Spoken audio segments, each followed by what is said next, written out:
Praise the lord. దేవునికి మహిమ కలుగునుగాక. అందరూ బాగున్నారా? ఈ దినం దేవుని వాగ్దానం, నీవు అధిక తేజస్సు గలవాడవు. 76వ కీర్తన 4వ చరణం. అవును, దేవుడు చాలా గొప్పవాడు. ఎన్ని గొప్ప కార్యాలు చేయుటకు సమర్థుడో తెలుసా?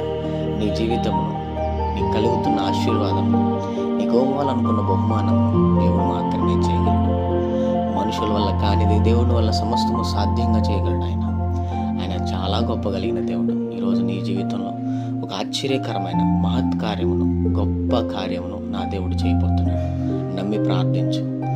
నీ యందు నా దేవుడు ఉన్నాడు. ప్రార్థన. ప్రేమ కనికరం గల మా తండ్రి, నీకు వందనాలు. ఈ ఉదయకాల సమయంలో బిడ్డలను మీరు దీవించి బలపరిచి, వారు వెళ్తున్న ప్రయాణంలో, మార్గముల్లో, పనుల్లో, ప్రయత్నంలో ఏదైనా మీరు వారికి తోడుగుండమని, అధికమైన తేజస్సు గలవాడమైన నీవు వారి జీవితంలో అద్భుతమైన ఆశ్చర్యకరమైన కార్యము జరిగించమని యేసు నామములో అడుగుతున్నాం తండ్రి. ఆమేన్.